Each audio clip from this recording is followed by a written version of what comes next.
नमस्कार मेरे प्रिय शिव भक्तों। कहते हैं कि हर धर्म, हर पूजा और हर मंत्र के पीछे कोई न कोई गूढ़ रहस्य छिपा होता है। लोग जीवन भर ग्रंथ पढ़ते रहते हैं, शास्त्रों के अर्थ खोजते रहते हैं, बड़े बड़े शब्दों में ईश्वर को समझने की कोशिश करते रहते हैं। लेकिन जब बात महादेव की आती है तब यह सारी कोशिशें अधूरी पड़ जाती हैं, क्योंकि शिव को समझा नहीं जाता, शिव को जिया जाता है। शिव किसी किताब का विषय नहीं है, शिव अनुभव है। ऐसा अनुभव जो तभी होता है जब इंसान पहली बार अपने भीतर झांकने की हिम्मत करता है। बहुत से लोग रोज शिवलिंग के सामने जाते हैं, सुबह सुबह मंदिर की सीढ़ियां चढ़ते हैं, जल चढ़ाते हैं, बेलपत्र रखते हैं, मंत्र बोलते हैं, सब कुछ सही करते हैं। फिर भी जब वे मंदिर से बाहर निकलते हैं तो वही तनाव, वही डर, वही उलझन उनके साथ बाहर आ जाती है। घर पहुंचते पहुंचते फिर वही मन भारी हो जाता है। तब मन में एक टीस उठती है कि अगर भगवान हैं, अगर महादेव हैं, तो फिर यह पीड़ा क्यों नहीं जाती। यहीं पर इंसान सबसे बड़ी भूल करता है। वह सोचता है कि शायद उसकी भक्ति कम है, शायद उसने सही मंत्र नहीं बोला, शायद उसने सही विधि से पूजा नहीं की। लेकिन सच्चाई यह नहीं है। सच्चाई यह है कि इंसान शिवलिंग के पास जाता जरूर है, लेकिन वह अपने मन को वहीं नहीं छोड़ता। वह अपने साथ पूरा बोझ लेकर खड़ा हो जाता है। समस्याएं, शिकायतें, अपेक्षाएं, डर, गुस्सा, अतीत की यादें और भविष्य की चिंता, सब कुछ लेकर। और जब मन भरा होता है तो आत्मा बोल नहीं पाती। आत्मा की आवाज बहुत धीमी होती है। वह तभी सुनाई देती है जब मन शांत होता है, जब मन खाली होता है। महादेव से संवाद शब्दों से नहीं होता। महादेव से संवाद तब शुरू होता है जब शब्द खत्म हो जाते हैं। शिवलिंग के सामने खड़े होने का अर्थ यह नहीं है कि तुम कुछ मांगने आए हो। इसका अर्थ यह है कि तुम सब कुछ छोड़कर आए हो। जब कोई साधक पहली बार सच में शिवलिंग के सामने खड़ा होता है और भीतर से यह स्वीकार करता है कि आज मैं कुछ नहीं मांगूंगा, आज मैं कुछ नहीं कहूंगा, आज मैं सिर्फ रहूंगा, उसी क्षण भीतर एक हलचल शुरू होती है। मन इसका विरोध करता है। मन कहता है यह समस्या जरूरी है, यह चिंता जरूरी है, यह डर वास्तविक है। मन तुम्हें बार बार खींचकर विचारों में ले जाना चाहता है, क्योंकि मन को आदत है भरे रहने की। खालीपन उसे असुरक्षित लगता है। लेकिन शिव के सामने खड़े होकर जब इंसान धीरे धीरे यह सीख लेता है कि विचार आएं तो आएं, लेकिन मैं उन्हें पकड़ूंगा नहीं, तभी असली साधना शुरू होती है। उस पल सबसे पहले जो टूटता है वह है अहंकार। वह अहंकार जो हर समय खुद को सही साबित करना चाहता है, जो कहता है कि मेरे साथ गलत हुआ है, मुझे यह मिलना चाहिए था, मैं इससे बेहतर का हकदार हूं। शिवलिंग के सामने खड़े होकर जब मन शांत होने लगता है तो यह अहंकार पिघलने लगता है। इंसान पहली बार यह स्वीकार करता है कि शायद सब कुछ मेरे नियंत्रण में नहीं है। फिर धीरे धीरे व्यर्थ चिंता ढीली पड़ने लगती है। भविष्य को लेकर जो कल्पनाएं मन में घूमती रहती थीं, वे अपनी पकड़ खोने लगती हैं। इंसान समझने लगता है कि जो होना है वह होगा, लेकिन इस पल में डरने से कुछ नहीं बदलता। और फिर अतीत का बोझ जो सालों से भीतर दबा हुआ था, वह भी हल्का होने लगता है। कुछ घटनाएं जो कभी माफ नहीं हो पाई थीं, वे अब उतनी भारी नहीं लगती। यही तीन चीजें, अहंकार, व्यर्थ चिंता और अतीत का बोझ, इंसान को भीतर से जकड़े रहती हैं। और यही तीन चीजें शिवलिंग के सामने सबसे पहले ढीली पड़ती हैं, क्योंकि शिवलिंग सिर्फ एक प्रतीक नहीं है, वह चेतना का केंद्र है। वह ऐसा केंद्र है जहां खड़े होकर मन अपने आप धीमा होने लगता है। महादेव को शक्ति का देवता कहा जाता है, लेकिन वे बाहर से शक्ति देने नहीं आते। वे भीतर छुपी हुई शक्ति को जगाते हैं। इंसान के भीतर जो सामर्थ्य है, जो साहस है, जो स्पष्टता है, वह सब पहले से मौजूद है, लेकिन मन का शोर उसे दबाए रहता है। जैसे ही मन शांत होता है, वह शक्ति अपने आप ऊपर आने लगती है। यही कारण है कि शिवलिंग के पास खड़े होने पर मन पहले और ज्यादा बेचैन होता है, क्योंकि पहली बार उसे रुकने को कहा जाता है। फिर धीरे धीरे वह थक जाता है और फिर अचानक एक क्षण ऐसा आता है जब विचारों की दौड़ धीमी पड़ जाती है, जैसे किसी ने भीतर का शोर कम कर दिया हो, जैसे किसी ने मन को थाम लिया हो। यह स्थिरता बहुत सूक्ष्म होती है, लेकिन बहुत शक्तिशाली होती है। इसी स्थिरता से जीवन बदलना शुरू करता है, बिना किसी चमत्कार के, बिना किसी बाहरी संकेत के। बस भीतर से दृष्टि साफ और निर्विकार होने लगती है। इंसान समझने लगता है कि कौन से रिश्ते उसे कमजोर कर रहे हैं और कौन से उसे मजबूत बना रहे हैं, कौन सी आदतें उसे नीचे खींच रही हैं और कौन सी उसे आगे बढ़ा रही हैं। लोग कहते हैं कि महादेव जल्दी प्रसन्न हो जाते हैं, लेकिन वे फूलों से प्रसन्न नहीं होते, वे मंत्रों से प्रसन्न नहीं होते।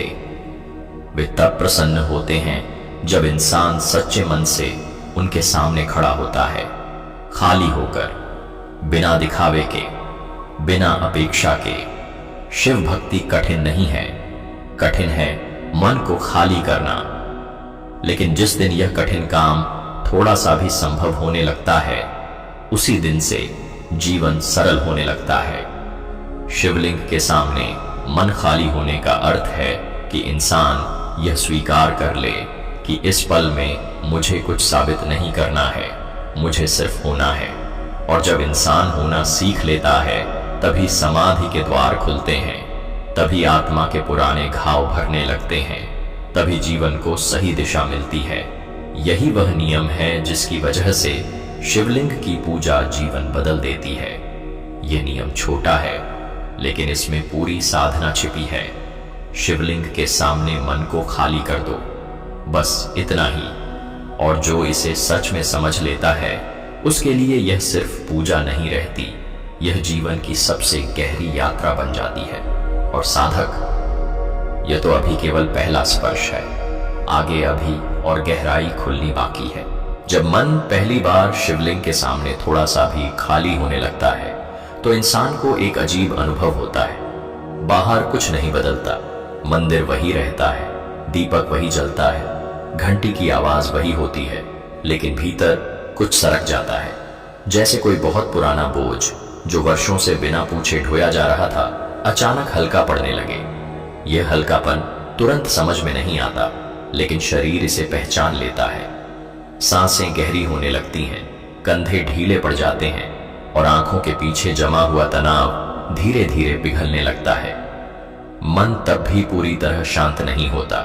विचार आते हैं, स्मृतियां उठती हैं, डर सिर उठाता है, लेकिन फर्क यह होता है कि अब वे विचार तुम्हें बहाकर नहीं ले जाते। वे आते हैं और चले जाते हैं। जैसे शिवलिंग के सामने खड़े खड़े तुम पहली बार यह सीख रहे हो कि हर विचार तुम नहीं हो, हर भावना तुम्हारी पहचान नहीं है, तुम उनसे अलग भी हो सकते हो। यह अलगाव ही सबसे बड़ी मुक्ति की शुरुआत है। इंसान जीवन भर यही मानता रहता है कि उसके विचार ही उसका सत्य है। जो डर मन में है वही सच है, जो चिंता दिख रही है वही भविष्य है। लेकिन शिव के सामने खड़े होकर जब मन थोड़ा खाली होता है, तब यह भ्रम टूटता है। तब समझ आता है कि विचार तो बस तरंगें हैं, आती हैं, जाती हैं, जैसे नदी में उठती लहरें। नदी लहर नहीं होती, वह लहरों के नीचे भी बहती रहती है। इंसान भी वही नदी है और विचार सिर्फ ऊपर की लहरें। यही कारण है कि शिवलिंग के पास कुछ देर खड़े रहने के बाद अचानक मन स्थिर होने लगता है। कोई प्रयास नहीं करना पड़ता, कोई तकनीक नहीं लगानी पड़ती, बस उपस्थिति काफी होती है। जैसे ही तुम भीतर से यह स्वीकार कर लेते हो कि अभी मुझे कुछ करना नहीं है, कहीं पहुंचना नहीं है, किसी को साबित नहीं करना है, उसी क्षण मन को आराम मिल जाता है।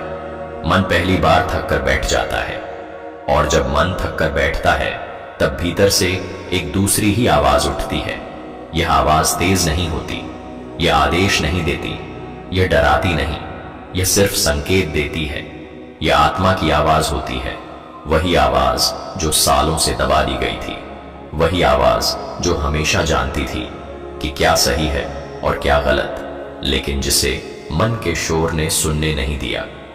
शिवलिंग के सामने खड़े होकर जब आत्मा की यह आवाज सुनाई देने लगती है, तब इंसान को पहली बार लगता है कि वह अकेला नहीं है। कोई है जो भीतर से उसे संभाल रहा है, कोई है जो बिना कुछ कहे उसके साथ खड़ा है।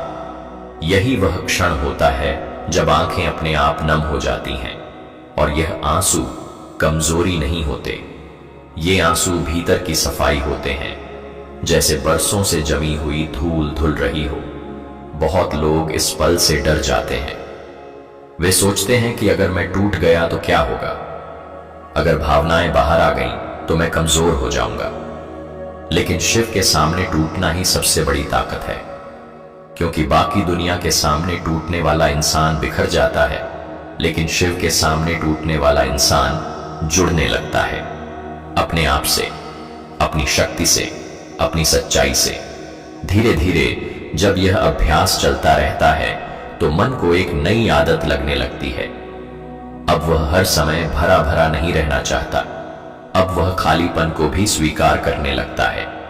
और जैसे जैसे यह स्वीकार बढ़ता है, वैसे वैसे जीवन में अजीब बदलाव दिखने लगते हैं। वही समस्याएं रहती हैं, लेकिन वे उतनी भारी नहीं लगती।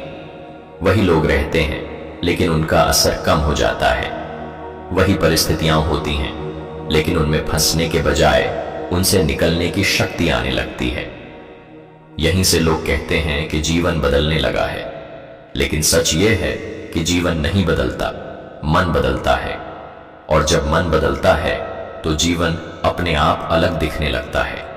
शिवलिंग के सामने मन खाली करने से कोई चमत्कार आसमान से नहीं गिरता, लेकिन इंसान खुद चमत्कार बनने लगता है, क्योंकि अब वह प्रतिक्रिया नहीं करता, वह प्रतिक्रिया को देखता है। अब वह डर से नहीं चलता, वह समझ से चलता है। इस स्थिरता का सबसे बड़ा असर निर्णयों पर पड़ता है। पहले इंसान उलझन में रहता था, क्या सही है क्या गलत है समझ नहीं आता था। हर फैसला डर और संदेह से भरा होता था। लेकिन जब मन शांत होने लगता है, तब निर्णय साफ होने लगते हैं। भीतर से एक स्पष्टता आती है, जैसे कोई भीतर से कह रहा हो यही रास्ता है, और उस रास्ते पर चलने में अब उतना डर नहीं लगता। शिव को वैराग्य का देवता कहा जाता है, लेकिन वैराग्य का अर्थ दुनिया छोड़ना नहीं है। वैराग्य का अर्थ है भीतर का बोझ छोड़ना। शिवलिंग के सामने खड़े होकर जब मन खाली होता है, तब इंसान धीरे धीरे यह सीख लेता है कि हर चीज को पकड़कर रखना जरूरी नहीं है। कुछ चीजों को छोड़ना ही मुक्ति है, कुछ लोगों को जाने देना ही शांति है, कुछ विचारों को खत्म होने देना ही जीवन है। यही कारण है कि जो साधक नियमित रूप से इस नियम को अपनाता है, उसके जीवन में संयोग बढ़ने लगते हैं। सही व्यक्ति सही समय पर मिलने लगता है, सही अवसर अपने आप सामने आने लगता है। लोग इसे भाग्य कहते हैं, लेकिन यह भाग्य नहीं होता, यह स्थिर मन का परिणाम होता है। जब मन स्थिर होता है तो ऊर्जा भी स्थिर होती है, और स्थिर ऊर्जा सही चीजों को आकर्षित करती है। शिवलिंग के पास खड़े होकर मन खाली करना धीरे धीरे इंसान को वर्तमान में ले आता है। अतीत की कसक ढीली पड़ जाती है, भविष्य की चिंता पकड़ छोड़ने लगती है, और इंसान पहली बार इस पल को महसूस करता है। यही पल जहां न डर है न पछतावा, यही पल जहां सिर्फ होना है, यही पल समाधि का बीज है। बहुत से लोग ध्यान को कोई कठिन साधना मानते हैं। वे सोचते हैं कि ध्यान के लिए वर्षों का अभ्यास चाहिए, कठिन नियम चाहिए, अलग जीवन चाहिए। लेकिन ध्यान कोई प्रक्रिया नहीं है। ध्यान मन के खाली होने का परिणाम है, और मन को खाली करने का सबसे सरल स्थान शिवलिंग के सामने है, क्योंकि वहां ऊर्जा खुद तुम्हें सहारा देती है। तुम्हें कुछ करना नहीं पड़ता, बस उपस्थित रहना होता है।